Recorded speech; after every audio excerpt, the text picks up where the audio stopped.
ハワイアンアクセサリーズでは25年以上にわたり本物のコアウッド製品をデザイン、製作してまいりました。ハワイ最大の品揃えを誇るオリジナルのコア製品の数々、エアルームボックス、ボール、ハワイアンウェポン、そしてパドルなど厳選されたユニークなデザインのコアジュエリーをお求めやすい価格でご提供しております。他にもニーハウシェルジュエリーやタヒチアンパール、シェル製品や陶器などローカルのアーティストによる素敵なメイドインハワイ製品も取り揃えております。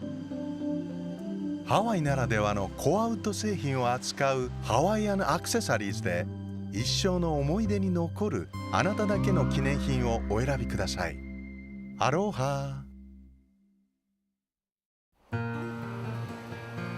オアフ島のおすすめのビーチをいくつかご紹介しましょ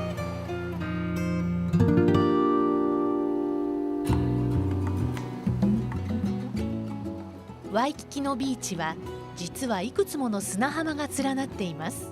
東からダイヤモンドヘッドに一番近いカイマナビーチ、西側にはデュークカハナモクの名のついたカハナモクビーチ。ワイキキビーチはかつて湿地帯と海の間に位置していました。やがて湿地帯は埋め立てられアラワイ運河となり、現在のようなリゾート地となりました。ここでは初めてのサーフィンレッスンやスタンドアップボード、スノーケルしたり泳いだりと何でも楽しめます。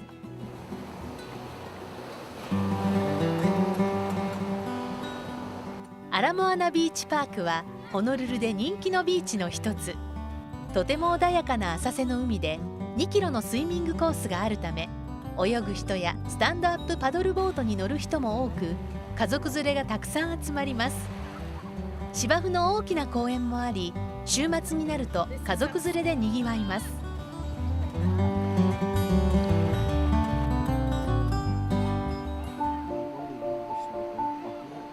花馬湾は自然保護指定公園で、市と州の両方で管理されています。透き通った海にはさまざまな海洋生物が住んでいます。もともとは火山のクレーターで、片側が海に浸食されてこの形になりました。何千万年も昔のことです。やがてクレーターに水が入り込み湾となりました。花馬湾はエルビス・プレスリーの一番有名な映画「ブルーハワイ」の撮影場所としても知られています。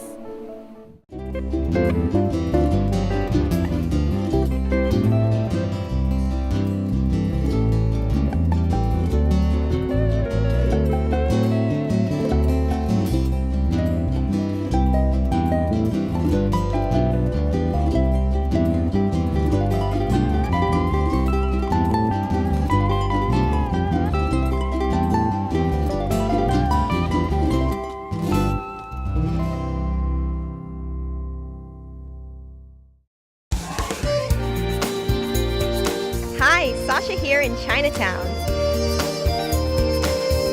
Let's go for some food, fashion, and fun.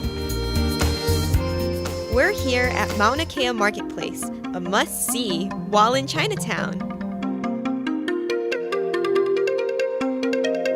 You'll find the most exotic fruits, vegetables, and everything in between. Let's go to one of my favorite boutiques. White & Yale is a local design company. This is our first headquarters location, and we design dresses for women of all shapes and sizes and ages, things that are really sexy, versatile, comfortable, and overall just beautiful. Love this one. This is the ultimate sexy dress, kind of hides as well as accentuates. Let's go get some lunch. We're a brasserie, which means we're trying to emulate the cafes that you might come across if you're on vacation in France or possibly Italy, the bistro type things. We do a lot of French style dishes, so you're going to find the escargot, the bouillabaisse, things like that we offer here at Brasserie Duane. We're here at the Tin Can Mailman, a great Hawaiiana store. We have stuff that you're not going to find everywhere else to bring home to people. Vintage postcards, vintage jewelry, old pinups, some nice pottery. It's like the cool gifts you bring home to people. Next time you're in Chinatown, come back and see us again. We've got something for everybody. I like to kick back and drink my favorite wine, which is J. Moss. This wine has got some vanilla, cherry, grapefruit. It's great every day, just kick back and drink wine. Cheers to a day of food, fashion, and fun. Come to Chinatown every first Friday and join the party. Chinatown is easily accessible from Waikiki by bus and trolley. Aloha vacationers! We hope you're having a wonderful time in paradise. Outrigger Resort Club by Wyndham can help you keep the fun going.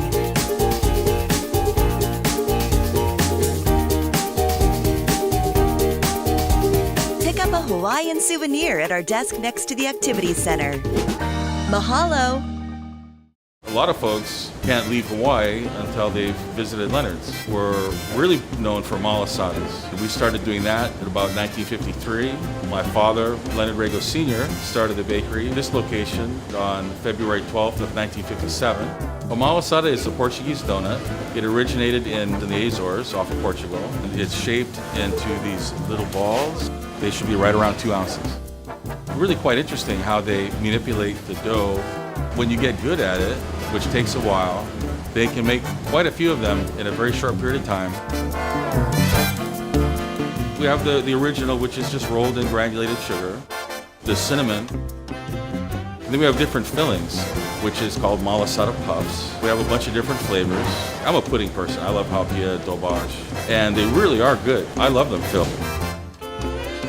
It's really cool because we are really happy to see people. We're just really fortunate that we started the craze.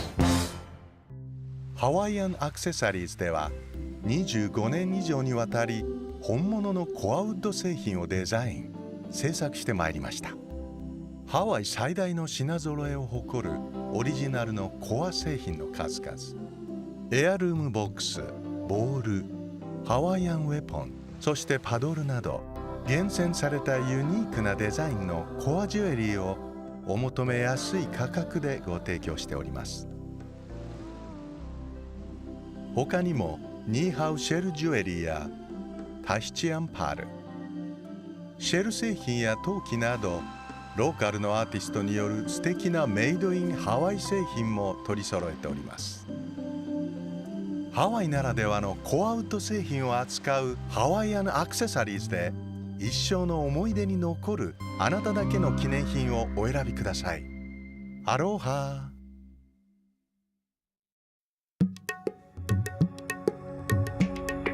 The art of kakao nakauhi, the art of tattooing, has been part of Hawaii ever since the first Polynesians came here.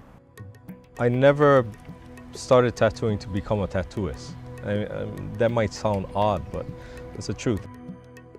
I started doing the work to perpetuate the culture and not necessarily to be a tattooist.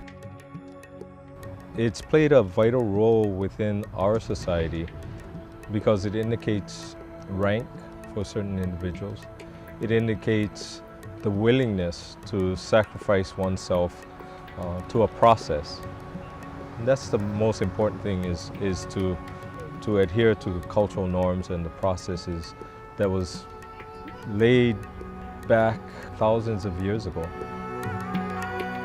It is not the people who are in the lower echelons of society that gets work done. Quite to the contrary, it's the people who are of the highest rank that has the most work done. This isn't about you, it's about your ancestors, it's about your children, it's about everybody that comes in that line. And you're just one small part of that. To actually have somebody lying in front of you and me doing the work recreates a scene that was done for thousands of years. And for me, that responsibility is both a blessing and a burden. There's very little in today's society that you can honestly say that this is exactly how it was 2, 3, 4, 500, 1,000 years ago. With this, you can say that.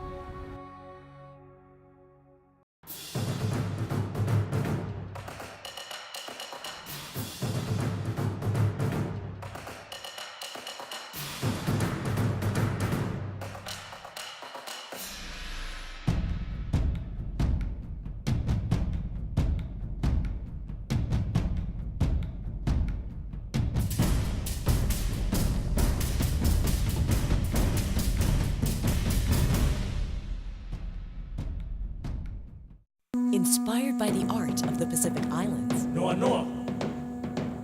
Noa noa. Noa noa. Noa noa. Noa noa. Color and comfort. Noa noa. Feel the spirit of Polynesia. Noa noa. From morning to night. Noa noa. Noa noa. Noa noa. Noa noa. Always elegant. Noa noa. There was a kind of a dichotomy in the ancient Hawaiian universe between the realm of people and the realm of the gods. The Wau Kanaka was the realm of people. Kanaka is a person in Hawaiian. And that was in the lowlands, next to the sea, next to your agricultural fields and your house. And the Wauakua, the realm of the gods, was in the uplands, where that which grew was not as a result of human effort. It was a result of a higher power.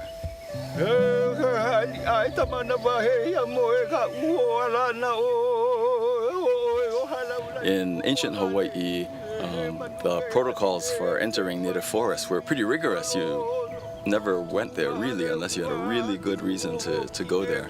One would leave the comfortable realm of people behind, enter into the realm of the gods essentially, and ask permission to enter.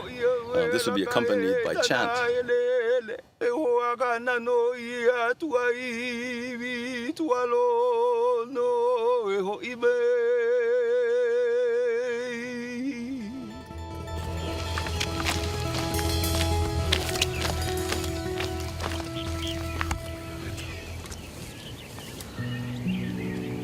So here we are up in the Ko'olau Mountains, which is the backdrop over Honolulu. And today we're going to be talking about Hawaiians and the natural world and the way that the natural world interweaves so tightly in Hawaiian culture. This is a koa tree.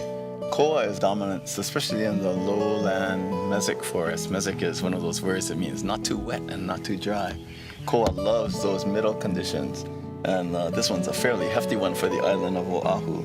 It's those massive koa trees that form the hulls of the voyaging canoes. Koa is also the Hawaiian word for warrior. The fierceness and the steadfastness of a warrior is embodied in this tree. Just about every single native plant in the Hawaiian forest has a story about its use and its significance in Hawaiian culture. This is pukiave, and it's a native shrub. It's a heather, and it grows anywhere from low elevations like this all the way up to tree line at nearly 10,000 feet on the island of Hawaii. So it's a very versatile and hardy shrub. The wood of the pukiave is very flammable.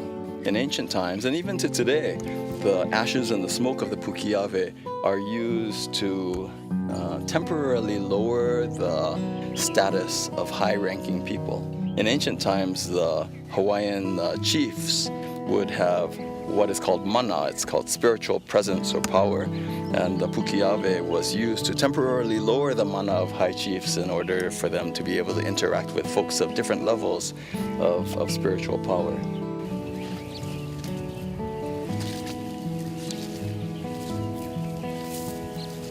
We've run across one of the most famous trees in the Hawaiian flora. This is sandalwood. It was one of the first economic crops in Hawaii.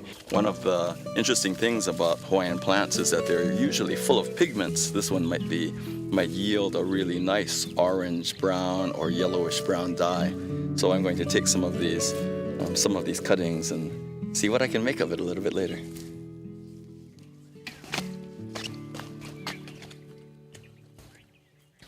In Hawaiian thought, all of the plants and animals are the physical manifestations of thousands of gods and goddesses. This plant is called Naupaka kuahivi. Down at the shore, there's an ocean shrub with much larger, shiny leaves.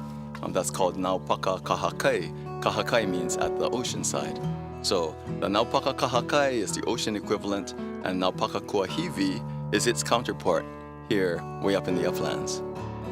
In Hawaiian thought, the uplands are considered masculine and the ocean side is considered feminine. And so if you were going to ascribe a gender to this plant, Hawaiian tradition would say that this is the man and the woman would be the naupaka kahakai down at the ocean. You can pick one of these flowers, rush down to the seaside, pick another flower from the ocean naupaka, put them together, and they'd be made whole again.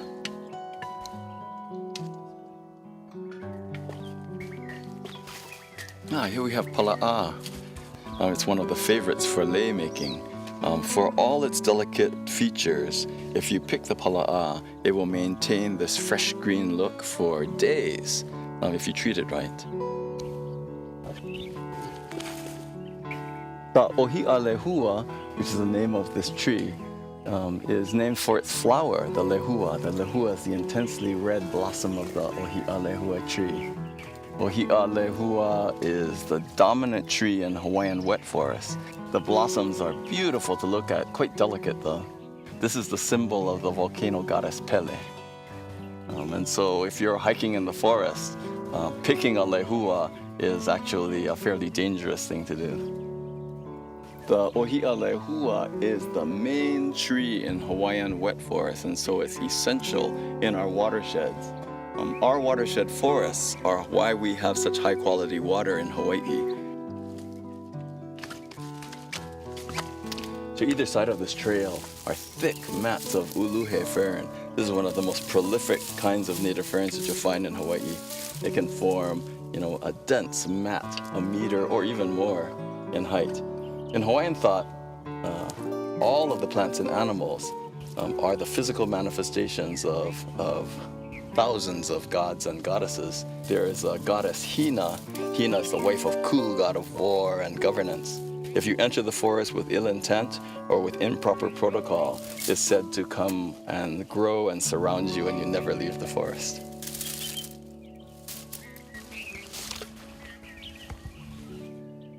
Over here, we're literally just a few meters away from what was extremely rich and beautiful native forest. And we see the dark side of Hawaiian forest now. In an environment as benign as Hawaii, whenever you bring in a new species and it finds a niche that it likes, without its natural enemies in place, it can proliferate without control. It's a very sad thing, and it's one of the major threats to our native Hawaiian forest. I find myself, whenever I'm working in a remote area doing conservation biology, surrounded by the native plants and animals that I know had cultural uses by ancient Hawaiians and that still have powerful significance to me personally today. We're talking about an island system that had millions of years to evolve before the first people got here, the ancestors of Hawaiians.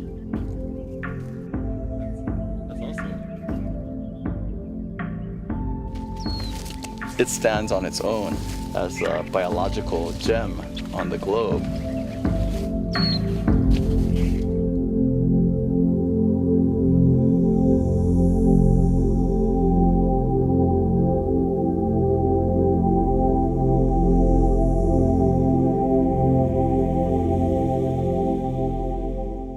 Aloha vacationers. We hope you're having a wonderful time in paradise. Outrigger Resort Club by Wyndham can help you keep the fun going.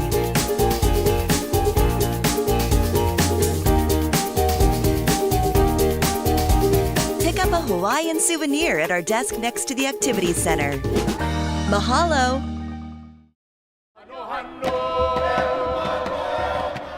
We as the people of Hawaii are so engaged now in the knowing.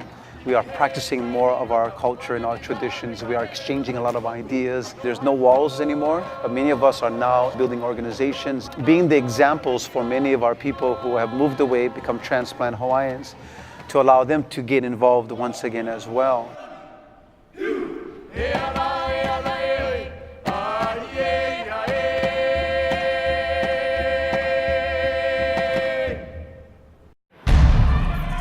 Hula does connect to male, the hula does connect to the female, hula does connect to the creator, hula connects to earth and sky, land, creatures, everything.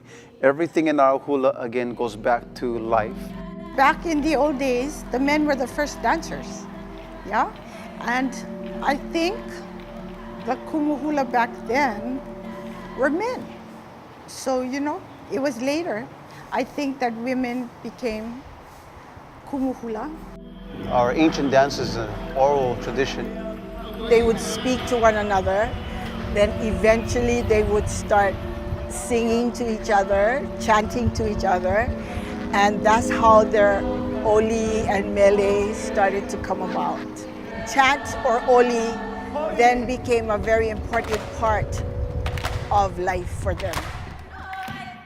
Kahiko, very simply, it is the ancient form of hula. It is the ancient way of dance. It is the ancient way of our poetry. And the movement of the hula really reflects everything in life, the elements, all the things that were created in nature. Hand movements are very important. Hula is telling stories with your hands. It is what we utilize with our heart and our spirit, and which allows us to move. It's all about the emotions and the characteristics of life and everyday life. So a lot of it is just life itself. The human body is insignificant to everything around us. Everything around us in our natural resources was here before man.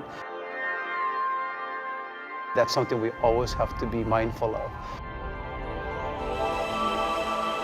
Always be aware of your surroundings, always observe nature. All of our lessons can be taught to us and how we're supposed to live as human beings if we only look at nature more often.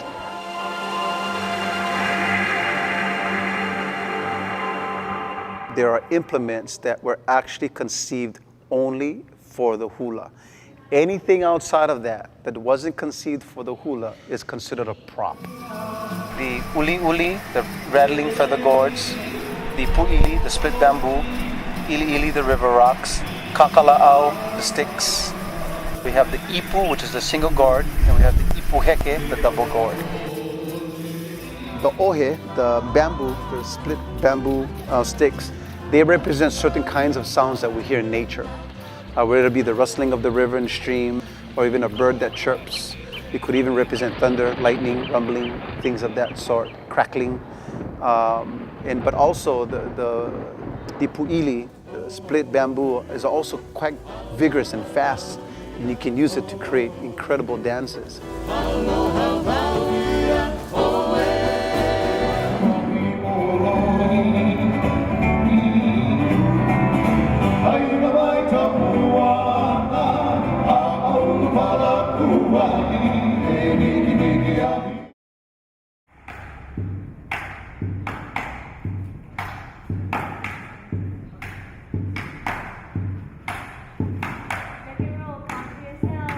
The purpose of the skirt was because when you look at the mountains, the top of the ridge of the mountain, the ridge is that fine line of the ridge of the elastic or the rope.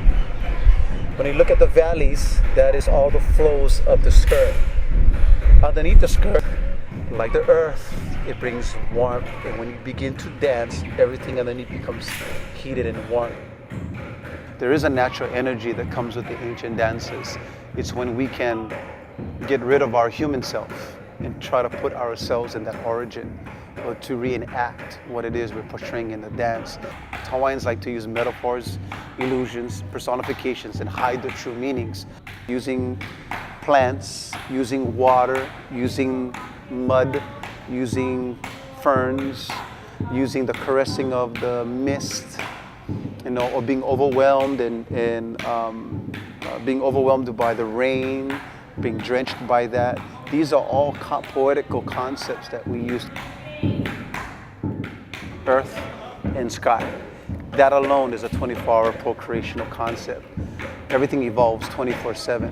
That everything was created before man, that are considered to be traditional, hasn't been altered for generations.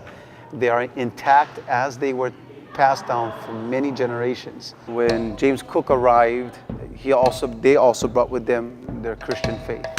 And when they saw the hula being performed, they thought that what we were doing was heathen to some degree, and gave off the wrong kind of influence that they saw as being sinful. That caused a big uproar. I know hula was stopped. So when the missionaries came, they felt the hula was vulgar. They saw it to be that way. The gyrating of the hips and doing those kinds of movements, we didn't see it as distasteful. We saw it as a way of celebrating life. So we all ended up practicing the hula actually in hideaways and in caves. They did it in hiding because they could not do it in the open. And then King David Kalakaua started to allow it at his many gatherings and parties. And so that's why we have the Merrimack Festival in his honor, because he really revived the hula and brought it back to life. Today, in the 21st century, actually the hula has revived itself in Waikiki.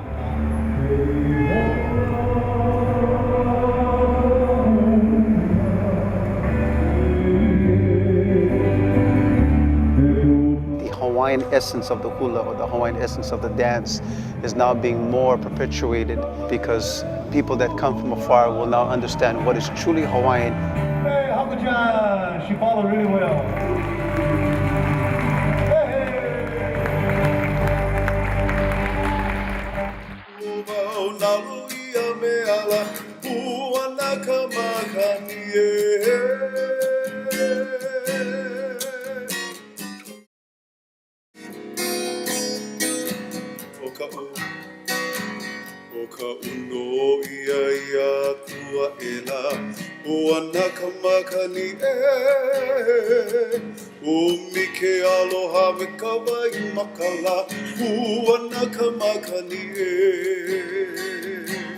There is a thing called classical hula.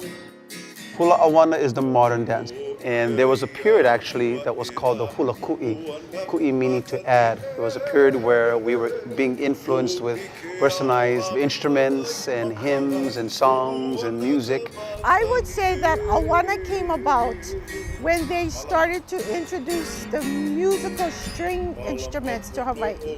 Yeah, because in kahiko, it's just the pahu, the drum, and the ipu. When you get into awana, you then have the ukulele, the guitar, steel, piano, bass, all those musical instruments come into view. That's when Hawaiians started to just be more free in what they were doing. Awana literally means to wander. So we wandered away from our root.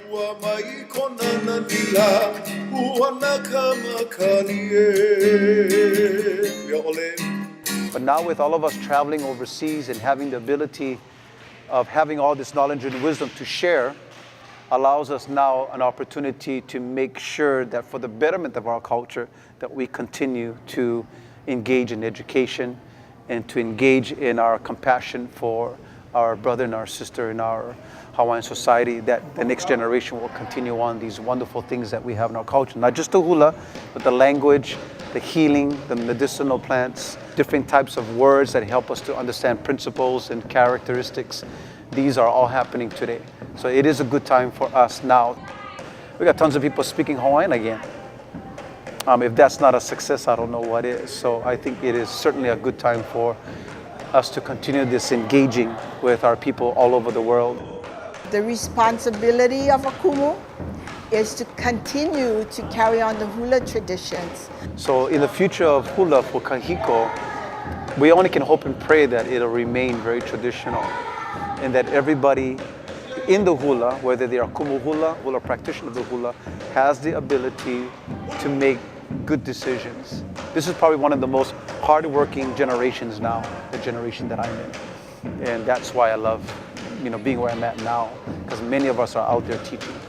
Everything in hula, all our chants can tell us everything about morals, everything about ethics, everything about our daily life and how to tune into our resources and try to forget the cement jungle and the asphalt and technology. When the visitors see the hula, they say, wow, so beautiful.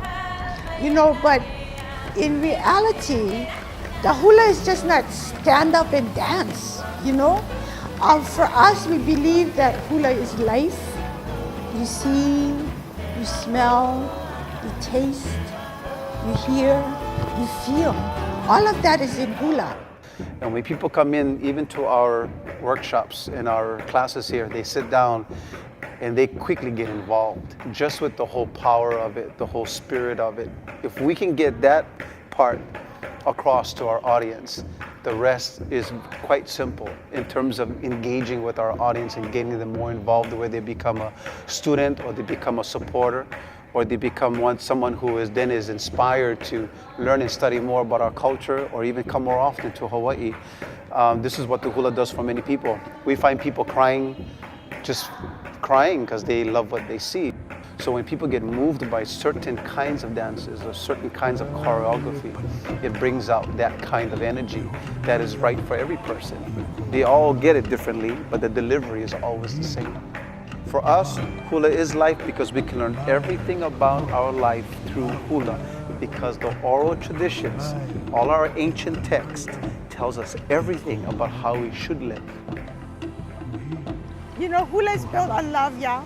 So when we hula, in teaching our haumana or our students, you don't come to hula to just be a robot and wind you up and you dance, yeah? Hula is something that's in your heart. Yeah, it's built on love. So you need to have this love for what you're doing, for what you're trying to express, what you're trying to bring across, and it's all from inside. You need to feel what you're doing and enjoy every moment. But when the haumana, the student, gets on stage, their job is not to perform for their family or their friends. It's for their family and friends to take witness and give testimony to their good deeds and tasks as a hula dancer.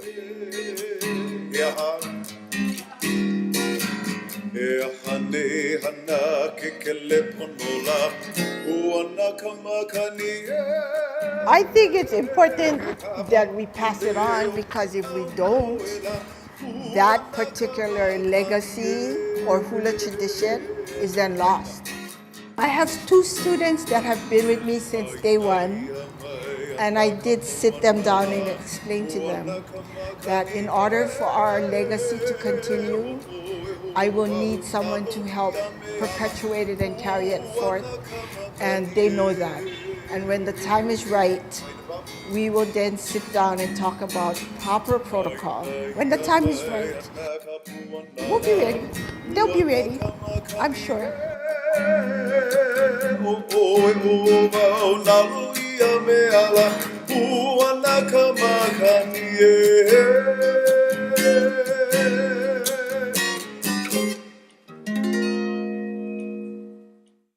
Inspired by the art of the Pacific Islands. Noa noa. Noa noa. Noa noa. Noa noa. Noa noa. Color and comfort. Noa noa. Feel the spirit of Polynesia. Noa noa. From morning to night. Noa noa. Noa noa. Noa noa. Noa noa. Always elegant. Noa noa. My name is Felicita Garrido. Today we're out here in Wailua. This aina here, our farm is called Namea Kupono, and you're here on the beautiful north shore of Oahu. This plant here is kalo, also called taro. It's an ancestral plant to the Hawaiian people. It is a plant that shows the connection of the origin of man. The legend goes that Wakea, Sky Father, had a child with his wife Ho'ohukalani, and she was the daughter of Papa Earth Mother. But that firstborn child was stillborn. So they buried the child in the aina, in the ground, and from that child's grave, this plant, kalo, grew. We're here, Wailua. We're going to harvest some kalo, some taro, wetland. So I'm just busting all the roots with my foot. We'll separate each individual plant. This is the makua, what we call the makua. This was what I planted last year. And then from this one plant, it had all of these children, keiki we call it, or oha. This is what we call kalo, or the corm, the taro. This is the ha, the stalk is the ha. And ha in Hawaiian also means breath of life, yeah? And this is the lau, the leaf. And this is the luau, the newest leaf that comes out. But to plant next year, what we'll do is, We'll leave like a 1/4 inch to 1/2 an inch of corm on the ha. And this is called the huli. And this is the seed that we'll plant, and that will become your next crop for next year. So what I'll do is I'll dry this out for a day, and then I'll put it into a new patch. And that's the harvesting process. Hawaiians view the earth, the land, as a part of our family. And so therefore, when we are planting the kalo, we are continuing that relationship of we take care of the land and the land takes care of us.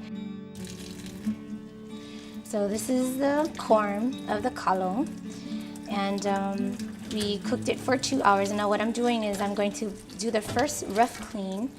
I'm taking out the outer skin. And what I'm going to do is I'm going to take the knife, and in Old Hawaii they use the shells, the opihi shells, to scrape, but good way to practice our Hawaiian values of alulike, working together, kokua kahi, ike kahi, help one another.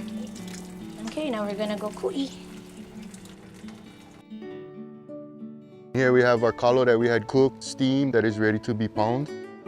This is our papa ku'i'ai. It's made out of a monkey pod. And this is our pohaku ku'i'ai, made out of stone. Pohaku is stone, ku'i is to pound, and ai is to eat, yeah? So papa ku'i'ai, pohaku ku'i'ai. Have some pieces of kalo. And then we don't really start pounding right away. What we want to do is we want to use the round part of the pohaku and smash it. So in the olden days, they would pound for like all day long, you know, to feed everybody in the village, yeah? Everybody would have their own job, and say your job was to eat. This is what you would do all day long to feed your village or your family. And here we go. This is pai'ai.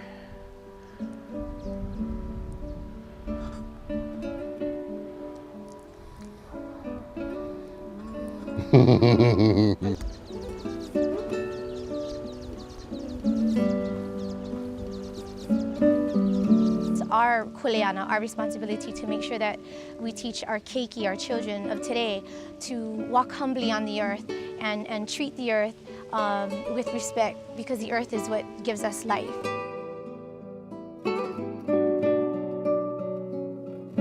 People of Hawaii, we are the kalo that are planted in this aina. And so we're the ones who have that kuleana to take care of the land, to preserve what we have, and to pass on to the next generation the treasures of Hawaii, so that Hawaii will continue to live.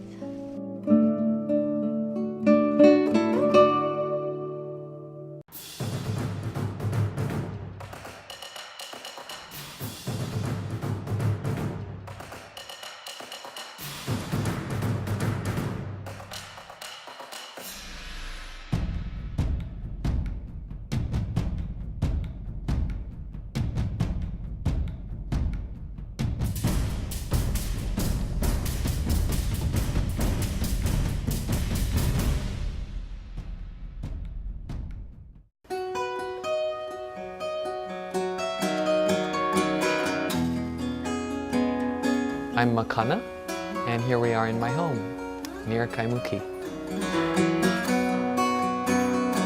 The style of guitar that I grew up playing is called Hawaiian slack key guitar. We call it slack key because, first of all, the way of tuning it, we slack the keys or loosen the keys into a chord. And the reason for doing that is by tuning the guitar to a chord, it frees up the hand so I don't have to hold a chord anymore. It allows the player's hand to be free to alter the sound.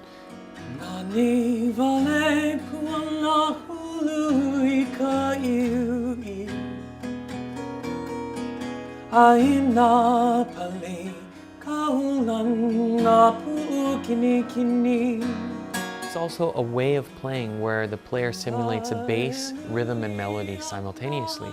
So in essence, slack key guitar is simulating 2 or 3 guitars on a single guitar. And when you listen to it, it sounds like that. It sounds very symphonic.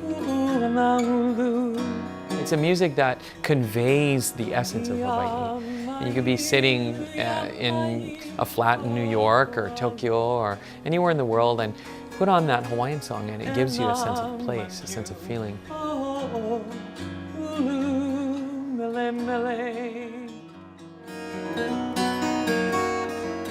Eventually in the 20th century, sometime around mid-century, the slack key guitar artists started to record. Of course, one of the most famous recordings is Gabi Pahinui singing Hi'ilave.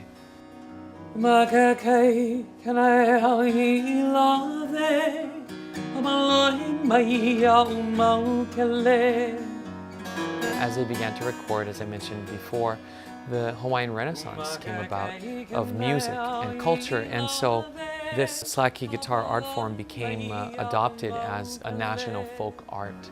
And today, many of the masters have passed away, but the style is still alive, it's still thriving. Slack key guitar, when I was growing up learning it, was a very strict discipline. I was taught by the masters, and in order to learn it, there were certain things, certain disciplines that you had to acquire and master. So for me, playing Hawaiian music goes beyond just music. It goes into a realm of this eternal perpetuation of the pure essence of Hawaii. No matter what happens with the physical Hawaii, Hawaiian music always contains that spirit of Hawaii, and it's eternal. Yeah, it never changes, so it can always convey it no matter where you are or who you are. And that to me is magic.